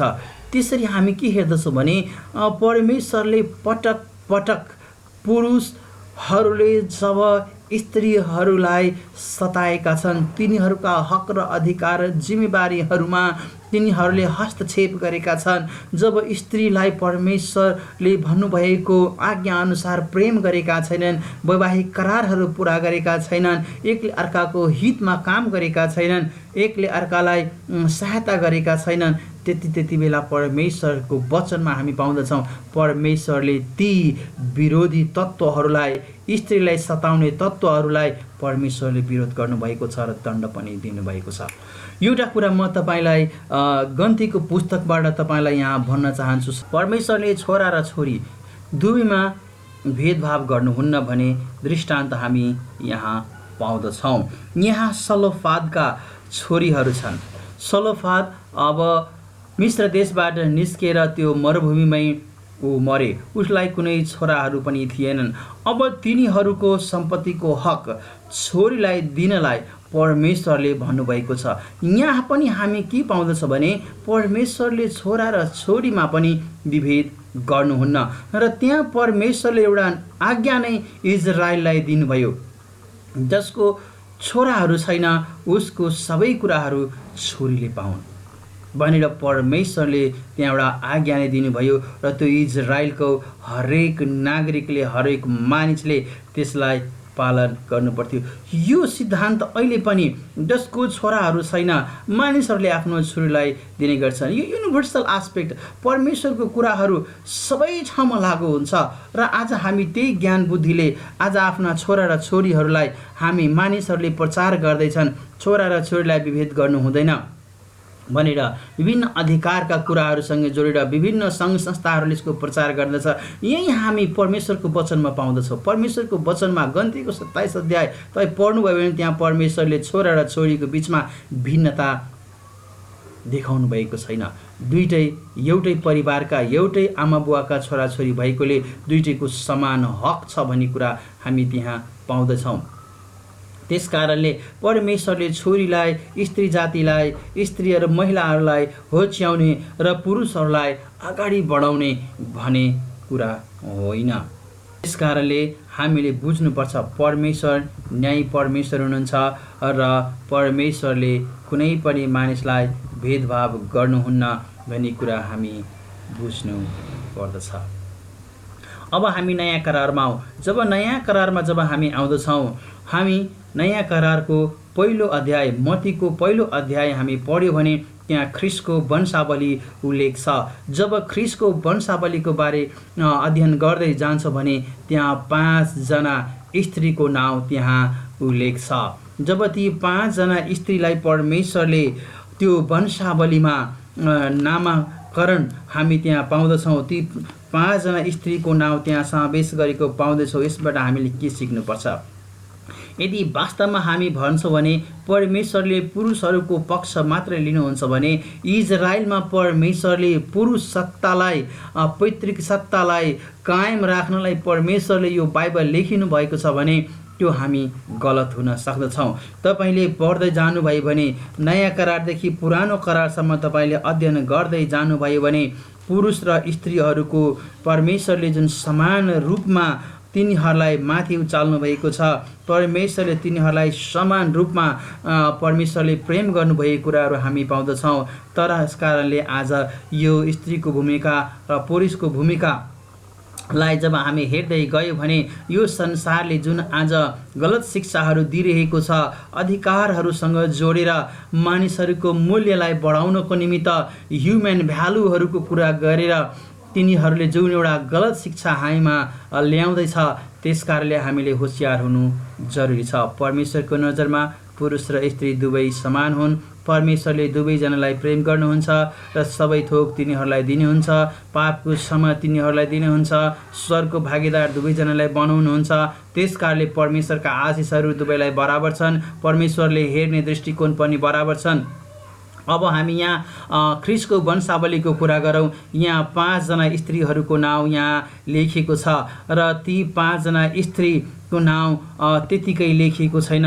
यो पवित्र आत्माद्वारा अगुवाई पाएर मतीले आफ्नै मनले पनि लेखेको छैन। यो परमेश्वरको वचन हो र परमेश्वरले आफ्नो मानिसहरूलाई वास्ता र फिक्री गर्नुहुन्छ। कुनै पनि स्त्री र पुरुष भनेर भेदभाव गर्नुहुन्न र जसको जरुरी जहाँ छ परमेश्वरले तिनीहरूलाई त्यसरी त्यो ठाउँमा उचाल्नुहुन्छ। जुन ठाउँमा पुरुषको आवश्यकता छ परमेश्वरले पुरुषलाई प्रयोग गरेर आफ्नो काम गर्नुहुन्छ। जुन ठाउँमा स्त्रीको प्रयोग गर्नुपर्ने छ त्यो ठाउँमा स्त्रीलाई प्रयोग गरेर परमेश्वरले आफ्नो काम गर्नुहुन्छ। त्यस कारणले परमेश्वरको नजरमा दुवै समान छन् र दुवै उपयोगी छन् र दुवै परमेश्वरको लागि काम गर्ने योग्यका छन् भन्ने कुरा हामी परमेश्वरको वचनमा हामी पाउँदछौँ र परमेश्वरले यही कुरालाई मनन गर्नको निमित्त हामीलाई पनि भन्दछ। मतीको 1 अध्यायमा हामी हेऱ्यौँ भने सबभन्दा पहिले कसैको नाम त्यहाँ लेखिएको छ भने हामी यहाँ हेर्दछौँ तामार आमा तामार भनेर लेखिएको छ। तामारको नाउँ त्यहाँ हामी हेर्दछौँ। आफ्नो घरानामा उसको ससुराले जब उसलाई छल गर्दछ अनि त्यहाँ हामी हेर्दछौँ उसको हक परमेश्वरले दिलाउनको निमित्त परमेश्वर खडा हुनुहुन्छ। त्यसपछि हामी हेर्दछौँ तामारको वंश, तामारबाट परमेश्वर एउटा वंश खडा गर्नुभएको हामी पाउँदछौँ। त्यसकारणले स्त्रीलाई परमेश्वरले हेला गर्नुहुन्न। त्यसपछि हामी हेर्दछौँ राहाबको नाउँ परमेश्वरले यहाँ राख्नु भएको हामी पाउँदछौँ। त्यसपछि आमा रुथको नाउँ हामी त्यहाँ पाउँदछौँ। रुथ अन्य जातिका थिए, राहाब पनि अन्य जातिका थिए, तर दुवैलाई परमेश्वरले आफ्नो योजना अनुसार तिनीहरूले ल्याउनुभयो, यहुदीको बीचहरूमा ल्याउनुभयो र तिनीहरूबाट परमेश्वरले एउटा ठुलो जाति खडा गर्नुभयो, वंश खडा गर्नुभयो, जुन दाउदको वंश हामी भन्दछौँ र त्यही वंशबाट येशू ख्रीष्ट स्वयं आउनुभयो भन्ने कुरा हामीले बुझ्नु पर्दछ। यसमा यहुदीहरूले कुनै प्रकारले घमण्ड गर्नुपर्ने आवश्यकता छैन। त्यसपछि हामी हेर्दछौँ दाउदले उरियाको श्रीमतीसँग बिहे गरेको पाउँछौँ। बेतसेबाको हामी यहाँ कुरा गर्दछौँ, जुन सोलोमन राजाको आमा थियो र सोलोमन राजाको एउटा आफ्नै प्रकारले परमेश्वरले उसलाई उठाउनु भयो र एउटा इतिहास नै विश्वभरि अहिले पनि उहाँको इतिहास कायम छ भन्ने कुरा हामी बुझ्नु पर्दछ। त्यसपछि हामी हेर्दछौँ पत्नी मरियम भनेको छ जोसेफको मगनी मरियमसँग भएको थियो र इजरायलमा मगनी हुनु विवाह बराबरै हो। त्यसकारणले यहाँ पत्नी लेखेको छ र मरियम हामी हेर्दछौँ येशू ख्रीष्टको आमा हुनुभयो र यसरी हामी हेर्दछौँ 5 जना स्त्रीको नाम तामार, राहाब, रुथ, बातसेबा र मरियमको नाउँ येशू ख्रीष्टकै वंशावलीमै लेखिएको छ। त्यसकारणले परमेश्वरले पुरुष र स्त्री हामीले यहाँ नामको गन्ती गर्ने होइन। यो 50 वटा छ र स्त्रीको 5 वटा मात्रै छ, त्यसकारणले परमेश्वरले भेदभाव गर्नुभयो होइन। परमेश्वरले जुन ठाउँमा जसको महत्त्वलाई हेर्नुहुन्छ त्यो ठाउँमा त्यो स्त्री होस् या पुरुष होस् त्यसलाई परमेश्वरले चलाउनुहुन्छ र आफ्नो उद्देश्य पुरा गर्नुहुन्छ। किनकि यो सारा सृष्टि परमेश्वर आफ्नो महिमाको लागि, परमेश्वर आफ्नो उद्देश्य पुरा गर्नको निमित्त परमेश्वरले आफ्नै लागि बनाउनु भएको छ र आफ्नो अनुसार परमेश्वरले तिनीहरूलाई प्रयोग गर्न सक्नुहुन्छ। यस कारणले यसमा हामीले प्रश्न चिन्ह खडा गर्नु पर्दैन। तर हामीमा भएका जुन विचारहरू छ, कुविचारहरू छ, जुन हाम्रो अज्ञानता छ त्यसलाई परमेश्वरको वचन अनुसार हटाउनु जरुरी छ र हामी परमेश्वरलाई महिमा दिने मान्छे बन्नु जरुरी छ। यो स्त्रीहरूमा यहुदी र गैर यहुदी दुईटै स्त्रीहरूको नाम हामी पाउँदछौँ। त्यसकारणले परमेश्वरले यहुदी र गैर यहुदी दुवैका परमेश्वर हुन्, किनकि उहाँ सृष्टिकर्ता परमेश्वर हुनुहुन्छ। अब हामीले मर्कुसको पुस्तकमा हामी आयौँ भने त्यहाँ पनि केही नामहरू उल्लेख हामी पाउँदछौँ र सोलोमीको नाम 2 पल्ट त्यहाँ लेखिएको छ। सोलोमी जुन प्रेरित यूहन्नाका आमा हुनुहुन्थ्यो र मरियम येशू ख्रीष्टको आमाको बहिनी हुनुहुन्थ्यो र हामी यहाँ हेर्दछौँ यूहन्ना जसलाई परमेश्वरले साह्रै प्रेम गर्नुहुन्थ्यो र अन्त्यमा आफ्नो आमा मरियमलाई पनि तिम्रो आमा हो भनेर उहाँले भन्नुभयो र वास्तवमा हेर्ने भने मरियमकै बहिनीको छोरो अब यहाँ हामी हेऱ्यो भने यूहन्ना छ र एक प्रकारले हेऱ्यो भने सानी आमा ठुली आमाको जुन सम्बन्ध छ त्यहाँ हामी पाउँदछौँ र एउटै घराना त्यहाँ भएको हामी पाउँदछौँ। त्यसकारण सोलोमीको नाम त्यहाँ लेखिएको छ। त्यसपछि हामीले त्यहाँ पायौँ भने अर्को नाम त्यहाँ लेखिएको छ। 3 जना महिलाहरूको नाम लगातार त्यहाँ लेखिएको छ हामी पाउँदछौँ र त्यसमा अर्को मेरी मैग्दलियन र त्यसपछि हामी हेर्दछौँ मेरी याकुबको आमाको नाम हामी पाउँदछौँ। त्यसकारणले परमेश्वरले जुन ठाउँमा जसलाई सुहाउँदो र उपयोगी ठान्नुहुन्छ तिनीहरूको नाम लेख्नलाई, तिनीहरूलाई उच्चारण गर्नलाई, तिनीहरूलाई प्रेम गर्नलाई कहिले पछि पर्नुहुन्न। त्यस कारणले हामीले परमेश्वरलाई आफ्नो कुविचारले, आफ्नो गलत ढङ्गले व्याख्या गर्नु राम्रो होइन। त्यस कारणले परमेश्वरको वचनलाई हामी हेऱ्यो भने त्यसै कारणले परमेश्वरको हिसाबले व्याख्या गर्नु र प्रचार गर्नु र बुझ्नु र जीवन जिउनु जरुरी छ। जब हामी यहाँ लुकाको पुस्तकमा आयौँ भने त्यहाँ पनि केही अब नारीहरूको नाम हामी त्यहाँ पाउँदछौँ। जब परमेश्वर विभिन्न गाउँहरूमा जानुहुन्थ्यो अनि त्यहाँका महिला स्त्रीहरू दिदीबहिनीहरूले परमेश्वरको खाँचो पुरा गर्नलाई जहिले पनि अगाडि पहिलो पङ्क्तिमा हामी पाउँछौँ र त्यसकारणले परमेश्वरले तिनीहरूलाई कहिले पनि भेदभाव गर्ने कुरै आउँदैन, किनभने पुरुषहरूलाई पनि र स्त्रीहरूलाई पनि आफ्नो महिमाको निमित्त, आफ्नो कामको निमित्त अग्रसर गराउने, तिनीहरूको मनमा बोझ हाल्ने, तिनीहरूलाई उद्देश्य हालिदिने र तिनीहरूलाई सक्रिय बनाउने काम परमेश्वरले गर्नुभएको हामी यहाँ पाउँदछौँ। जब परमेश्वर येशू ख्रीष्ट विभिन्न गाउँहरूमा जानुहुन्थ्यो र येशू ख्रीष्टले जब राज्यको प्रचार, परमेश्वरको राज्यको प्रचारको सुसमाचार लिएर विभिन्न ठाउँमा प्रचार गर्दै जानुहुन्थ्यो, हामी त्यहाँ पाउँदछौँ स्त्रीहरू पनि त्यो कुरा सुनेर परमेश्वरको राज्यमा प्रवेश पाउने अधिकार पाएका थिए। त्यहाँ कुनै पनि प्रकारको भेदभाव थिएन। धेरै स्त्रीहरू येशू ख्रीष्ट कहाँ आउनुभयो, बिरामी लागेका, व्यथा लागेका, बिमार भएका स्त्रीहरू थिए। कसैको छोरी पनि र कसै आफ्नै शरीरमा बिरामी भएका स्त्रीहरू येशू ख्रीष्ट कहाँ आउनुभयो र परमेश्वर येशू ख्रीष्टले ती स्त्रीहरूलाई खाली हात फर्काउनु भएन। तिनीहरूलाई पनि परमेश्वरले तिनीहरूको बिरामीलाई निको पारिदिनु भयो। कसैको छोरी मरेको छ भने छोरीलाई पनि जीवित पारिदिनु भयो र त्यसकारणले हामी हेर्दछौँ परमेश्वरले कसैलाई भेदभाव नगरेको हामी बाइबलमा पाउँदछौँ।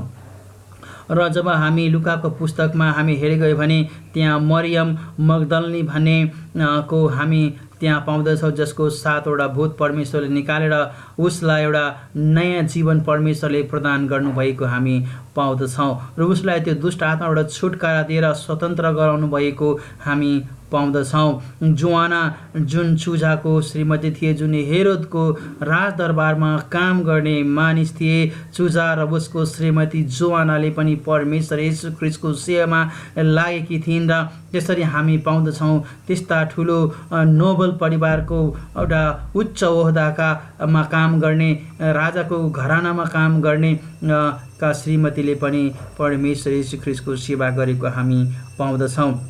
अर्को थियो सुसाना र त्यहाँ लेखेको छ मेनी अदर्स, अन्य धेरै स्त्रीहरू थिए।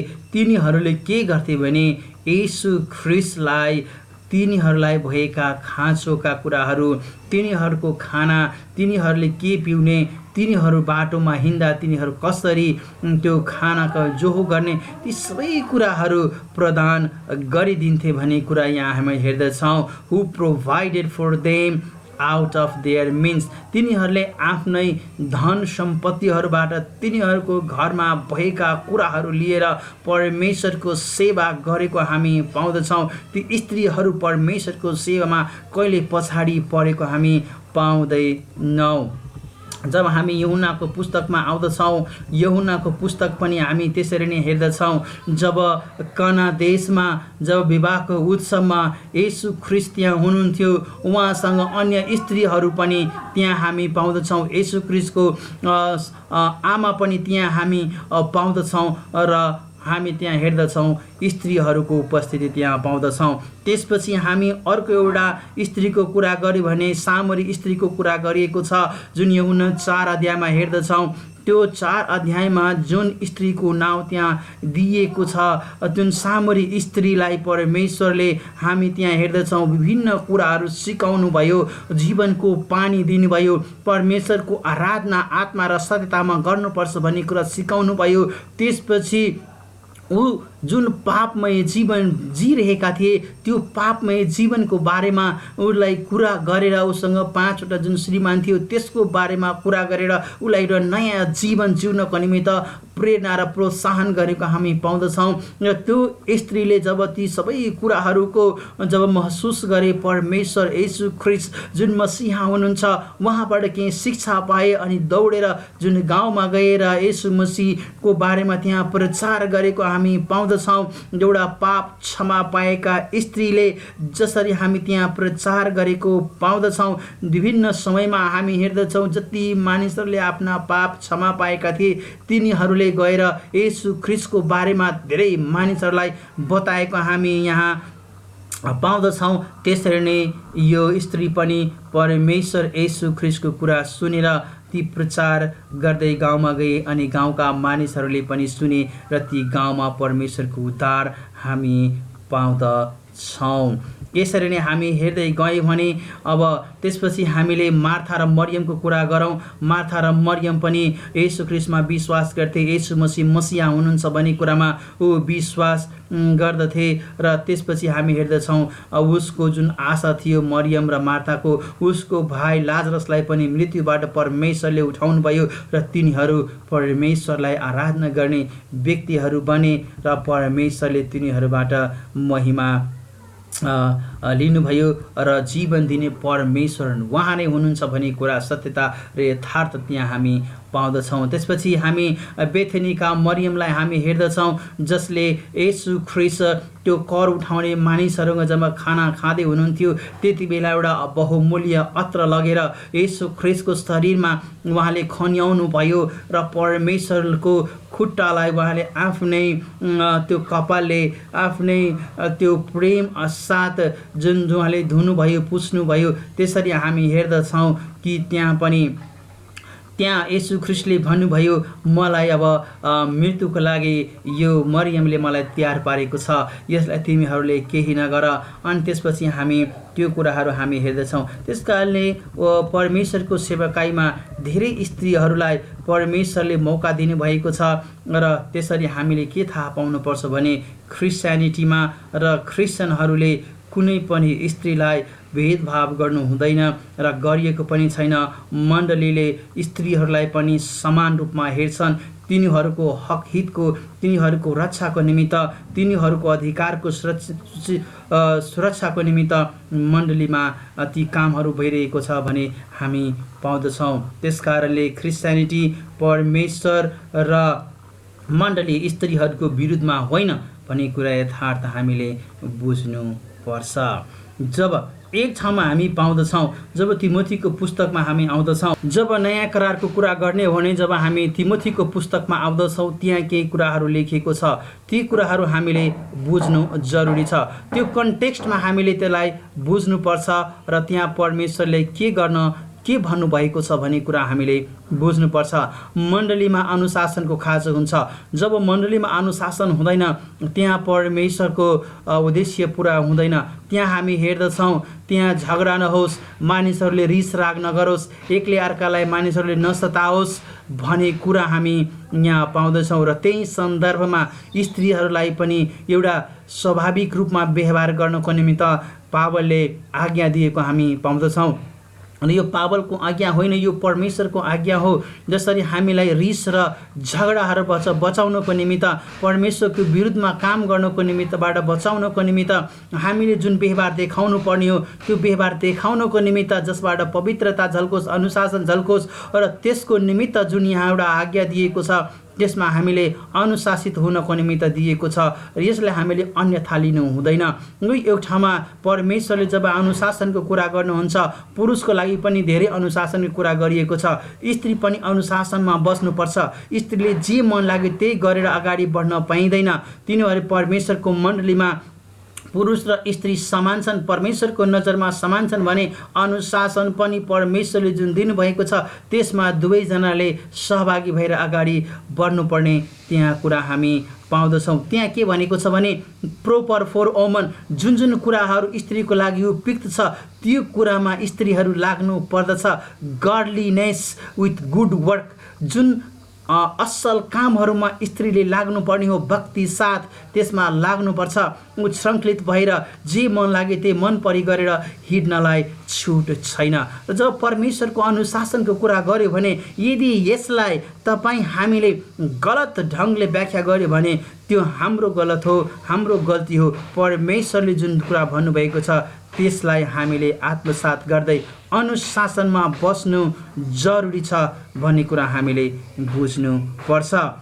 यसै कारण त्यहाँ भनेको छ महिलाहरूलाई यो पूर्ण रूपमा जुन सङ्गतिहरू भइरहेका छन्, पूर्ण रूपमा जुन हामीले उसलाई बुझ्नलाई यसरी बुझौँ। शनिबारको दिनमा जुन पुरुष स्त्री विवाहित अविवाहित सबैजना त्यहाँ भेला भएका छन्, त्यस्तो बेलामा स्त्रीहरूले एउटा अनुशासनमा बसेर परमेश्वरको आराधनामा लाग्नुपर्छ भन्ने कुरालाई दिइएको छ।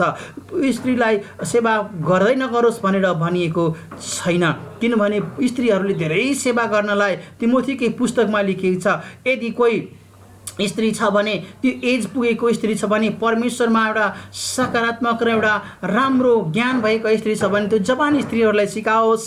त्यहाँ सन्डे स्कुलमा सिकाउन सक्नुहुन्छ, स्त्रीहरूको बिचमा तपाईँले प्रचार गर्न सक्नुहुन्छ।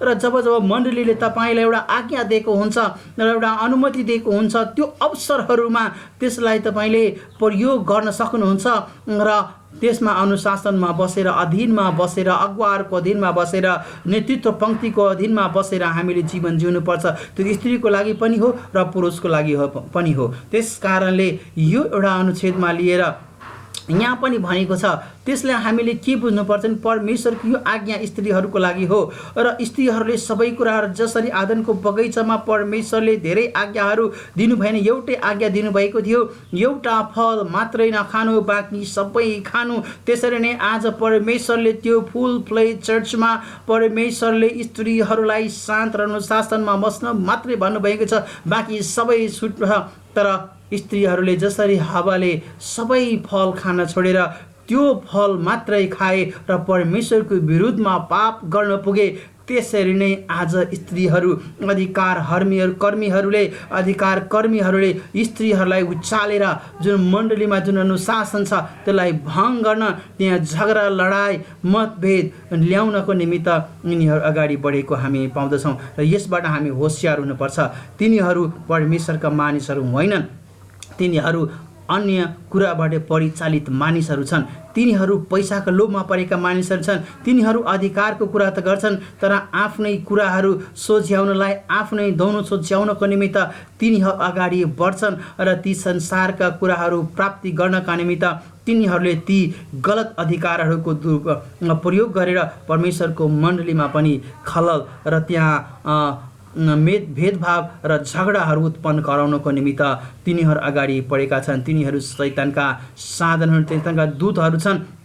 त्यस्ता मानिसहरूबाट हामी आफूलाई र मण्डलीलाई बचाउनु पर्छ र परमेश्वरको आज्ञा पालन गर्नुपर्छ भन्ने कुरा हामीले बुझ्नु पर्दछ।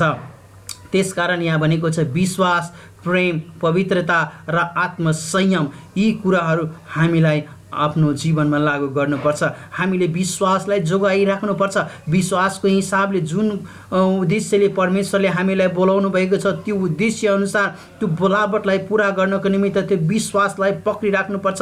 किनभने धर्मी मानिसहरू विश्वासले जिउँदछ र हामी यदि वास्तवमा धर्मी हौँ भने परमेश्वरमा जुन जुन कुरा भनिएको छ त्यसलाई विश्वास साथ लिएर विश्वास गरेर अगाडि बढ्नुपर्छ। परमेश्वरले भन्नुभएको छ प्रेम, एकले अर्कालाई प्रेम गरेर एकले अर्कालाई सहायता गर।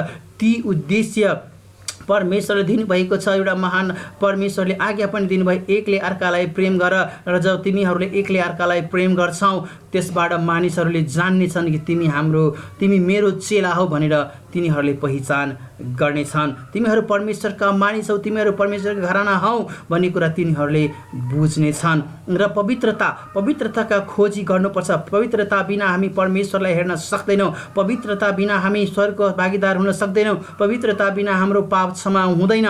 यी कुरा हामीले बुझ्नुपर्छ र पवित्रतामा लाग्नको निमित्त परमेश्वरको वचन, परमेश्वरको आज्ञाहरूलाई पालन गर्दै जुन एउटा जीवनशैली विश्वासीहरूले जिउने जुन जीवनशैली छ त्यो हिसाब जिउनु पर्छ भने हामीले बुझ्नुपर्छ र परमेश्वरको पवित्रतामा हामी अगाडि बढ्नुपर्छ। किन हामी पापी थियौँ, आज हामी बचाइएका छौँ र परमेश्वरको धार्मिकता हामीलाई दिएको छ। येशू ख्रीष्ट हाम्रो पापको लागि मर्नुभयो, आज हामीलाई पवित्र बनाउन उहाँ कल्वरी क्रुसमा मर्नुभयो, तेस्रो दिनमा बौडी उठ्नुभयो र फेरि आज हामीलाई जुन त्यो जीवन दिनुभएको छ, अनन्तको जीवन, नयाँ जीवन दिनुभएको छ, जुन पवित्र जीवन जिउनलाई हामीलाई बोलाउनु भएको छ त्यो योग्य अनुसार हामीले जिउनुपर्छ, न कि यो भेदभावहरूमा। र आत्मसंयम, जब कसैले हामीले उचाल्दछ आत्मसंयम हामीले हुनुपर्छ। वास्तवमा कसैले कुनै कुरा भनेको छ भने बेरियाका जुन विश्वासीहरू थिए, जब मानिसहरूले प्रचार गर्दथे, जब उनीहरूले कुनै कुरा नयाँ कुरा सुन्दथे, उनीहरू परमेश्वरको वचन लाएर पल्टाएर हेर्दथे वास्तवमा यो कुरा त्यहाँ भनिएको छ कि छैन। त्यसमा आत्मसंयम थिए र तिनीहरूले संयम भएर तिनीहरू परमेश्वरको वचनको खोजी गर्दथे। आज कुनै पनि अधिकारको नाउँमा कुनै पनि मानिस, कुनै पनि सङ्घ संस्था जुनसुकै लोभमा आएर जुनसुकै कुरा दिने भनेर तिनीहरूले ती गलत कुराहरूलाई लिएर आउँदछ या कुनै पनि कुरा लिएर हामीले त्यसलाई दाँजौँ। परमेश्वरको वचनको हिसाबले त्यो छ कि छैन भने त्यसलाई हामीले स्वीकार गर्नु पर्दैन। यदि परमेश्वरको वचनको हिसाबले छ भने हामीमा आफूमा परिवर्तन गर्दै परमेश्वरको पवित्रतालाई कायम गर्दै परमेश्वरलाई प्रेम गर्ने, एकअर्कालाई प्रेम गर्ने र विश्वासको निमित्त, विश्वासद्वारा जिउनको निमित्त जुन हामीलाई बोलाइएको छ त्यो विश्वासमा कायम भएर हामी जिउनुपर्छ।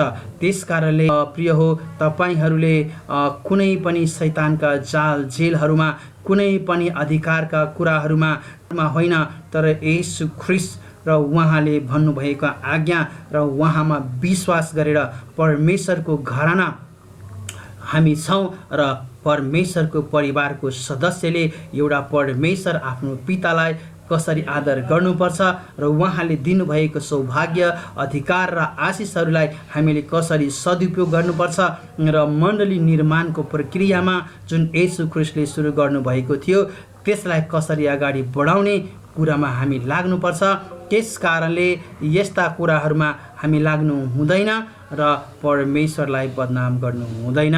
त्यस कारणले परमेश्वरको पवित्रता, सत्यता, प्रेम र आत्मसंयम खोजी गर्दै पवित्र आत्माको अगुवाईमा हामी बढ्नुपर्छ। अब अन्त्यमा भन्ने हो भने परमेश्वरका हामी घराना हौँ र परमेश्वरको घरानाले, परमेश्वरको छोरा र छोरीले कसरी परमेश्वरलाई महिमा यो संसारमा दिनुपर्छ भन्ने कुरा हामीले बुझ्नु जरुरी छ। हामी नयाँ जीवन पाएका मानिसहरू हौँ र एउटा नयाँ जीवन पाएका मानिसहरूले ती यस्ता बेकारका कुराहरूमा, ती मानिसहरूका फिलोसफीहरूको कुरामा, मानिसहरूले परमेश्वरदेखि टाढा गर्ने कुराहरूमा हामीले अगाडि बढ्नु हुँदैन। अब हामीहरू त्यस्ता बेकारको कुराहरूमा लाग्दैनौँ। एक समय हामी परमेश्वरदेखि टाढा थियौँ र आज हामी परमेश्वरको घराना भएका छौँ, परमेश्वरमा आएका छौँ, परमेश्वरसँग नजिक भएका छ। परमेश्वरको जीवन आज हामीलाई दिएको छ, परमेश्वरको आत्मा आज हामीलाई दिएको छ, परमेश्वरको पवित्रता आज हामीलाई दिएको छ। त्यस कारणले ती सबै कुराहरूमा रिन्यू हुँदै परमेश्वरको लागि हामीले जिउनुपर्छ। नयाँ मन र मस्तिष्क साथ हामीले यो संसारमा जिउनुपर्छ, प्रेममा हिँड्नुपर्छ। येशू ख्रीष्ट को अनुसरण गर्दै जानुपर्छ, परमेश्वरको अनुसरण गर्दै जानुपर्छ र येशू ख्रीष्टले जसरी प्रेम गर्नुभयो त्यसरी नै हामीले एकअर्कालाई प्रेम गर्नुपर्छ, एकले अर्कालाई हामीले दिनुपर्छ, स्वर्ग राज्यको खोजी गर्नुपर्छ। जसरी हामीले यहाँ हेर्दछौँ परमेश्वरले भनेको छ पुरुष र स्त्रीलाई एउटा जुन सम्बन्ध दिनुभयो, श्रीमान र श्रीमतीको जुन सम्बन्ध थियो त्यहाँ पनि अधीनमा रहनको निमित्त उहाँले ठुलो जोड दिनुभयो। जसरी मण्डली अधीनमा बस्दछ, तपाईँ आज हामी मण्डली छौँ भने, यदि आज हामी मण्डलीका भाग छौँ भने वास्तवमा येशू ख्रीष्टको अधीनमा हामी बस्नुपर्छ। यो संसारले जब उक्साउँदछ, गलत कुराहरू ल्याउँदछ र गलत प्रतिज्ञाहरू हामीसँग गर्दछ अनि त्यसबाट हामी बच्नु पर्दछ र त्यसको एउटा उत्तम उपाय छ अधीनमा बस्नलाई, आज्ञाकारी हुनलाई, परमेश्वरको काम अगाडि बढ्नलाई र परमेश्वरलाई धन्यवाद दिनलाई र विश्वासमा। आज यदि हामी यसरी हेर्दै गयो भने एउटा ठुलो शिक्षा बाइबलले हामीलाई दिँदछ। जुन आज स्त्री र पुरुष जुन द्वन्द्व छ, पुरुष र स्त्रीको भूमिका मण्डलीमा कसरी हुनुपर्ने छ, त्यो कुराहरूमा आज द्वन्द्व चलिरहेको छ। त्यसलाई बुझ्नको निमित्त जब आज कुनै पनि प्रकारले येशू ख्रीष्टको मण्डलीमा भेदभाव छैन भन्ने कुरा बुझ्नको निमित्त हामीले यहाँ पढ्नु पर्नेछ। त्यहाँ लेखिएको छ आज हामी विश्वासमा आएका छौँ, अब हामी व्यवस्थाको अधीनमा छैनौँ, अब हामी यो संसारको अधीनमा छैनौँ, हामी पापको अधीनमा छैनौँ, पापको कमारा आज हामी छैनौँ, हामी परमेश्वरका छोराछोरी भएका छौँ। जब हामी येशू ख्रीष्टमा आज परमेश्वरका छोराछोरी भएका छौँ भने हामी विश्वासद्वारा बाँच्छौँ र विश्वासद्वारा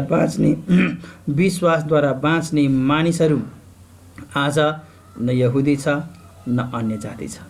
परमेश्वरले जुन त्यो विभेदको जुन प्रखाल छ त्यसलाई भत्काइदिनु भएको छ। न आज हामी दास छौँ न हामी स्वतन्त्र छौँ, परमेश्वरमा हामी एक भएका छौँ। हाम्रो स्टाटस एउटा छ। जसरी सृष्टिको बेलामा पुरुष र स्त्रीको स्टाटस एउटै थियो, परमेश्वरको सामुन्ने दुईटै योग्यका थिए, त्यसरी नै आज पनि न मेल छ न फिमेल छ। हामी परमेश्वरका छोराछोरीहरू हौँ। पुरुष र स्त्री गरेर विभाजन हुनु आवश्यक छैन। हामी दुवैजना छोराछोरी हौँ। स्त्री र पुरुष दुवै परमेश्वरका छोराछोरीहरू हुन्। जब एउटै परिवारको एउटै घरानाका हामी छौँ भने कसरी हामीमा भिन्नता हुन सक्छ, कसरी हामीमा भेदभाव हुन सक्छ, कसरी हामीले एकअर्कालाई द्वन्द्वमा फसाउँदै एकले अर्कालाई परमेश्वरको बाटोबाट वञ्चित गराउन सक्छौँ। त्यसकारणले आज न स्त्री छ न पुरुष छ, सबैजना ख्रीष्टमा एक छौँ। आज हामी परमेश्वरका येशू ख्रीष्टको दुलही छौँ र आज हामी मण्डलीका अङ्ग छौँ र परमेश्वरका देह हामी छौँ र परमेश्वर यो जुन सम्बन्ध छ स्त्री र पुरुषहरूको जुन अहिले हामी जुन भिन्नताहरू पाउँदछौँ, स्त्री र पुरुष फरक छ, त्यो कुराहरू केही छिनको लागि छ। जब यो शरीर हामी छोडेर जानेछौँ, हामी परमेश्वरका छोराछोरी छौँ, परमेश्वरमा हामी एक हौँ र परमेश्वरमा कुनै भेदभाव छैन। स्वर्गमा गइसकेपछि त्यहाँ स्त्री र पुरुषहरूको भेदभाव हुने छैन। त्यहाँ हामी हेर्दछौँ हामी सबै बराबर हुनेछौँ, हामी सबै परमेश्वरको सामुन्नेमा हुनेछौँ र त्यहाँ पुरुष र स्त्री भनेर भनिँदैन। परमेश्वरका जाति हुनेछौँ, परमेश्वरका जन हुनेछौँ, परमेश्वरका मानिसहरू हुनेछौँ, परमेश्वरका छोराछोरी कहलिनेछौँ र परमेश्वरको आराधनामा हामी सबै एक भएर लाग्नेछौँ। जसरी आज यो मण्डलीमा पुरुष र स्त्री दुवै परमेश्वरको आराधनाको निम्ति बोलाइएका छन्, स्वर्गमा पनि हामी त्यसरी नै परमेश्वरको आराधना गर्नेछौँ र कसैले कसैको वास्ता त्यहाँ गर्ने छैन, कसैले कसैको भेदभाव गर्ने छैन। किनकि परमेश्वरको ठाउँमा जसरी आदनको बगैँचामा पनि परमेश्वरले भेदभाव गर्नु भएन, जसरी मण्डलीमा परमेश्वरले भेदभाव गर्नु भएन। येशू ख्रीष्टले जब पुरुष र स्त्री सबैजना येशू ख्रीष्टमा आउनुभयो र उहाँले भेदभाव गर्नु भएन, त्यो कुरा जब हामी पाउँदछौँ स्वर्गमा पनि त्यहाँ कुनै पनि प्रकारको भेदभाव हुँदैन र हामी पाउँदछौँ कि परमेश्वरमा हामी एक छौँ। हामी विश्वासद्वारा जिउनुपर्छ र येशू ख्रीष्टमा न कोही स्त्री छ न कोही पुरुष छ, सबै परमेश्वरका छोराछोरी हुन्, परमेश्वरका घराना हुन्। यसमा हामी रमाउनुपर्छ, न कि स्त्री र पुरुष हुँदैमा हामीले होच्याउने खेलमा यस्ता कुराहरूमा लाग्नु हुँदैन।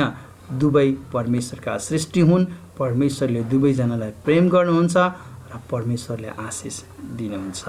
आमेन।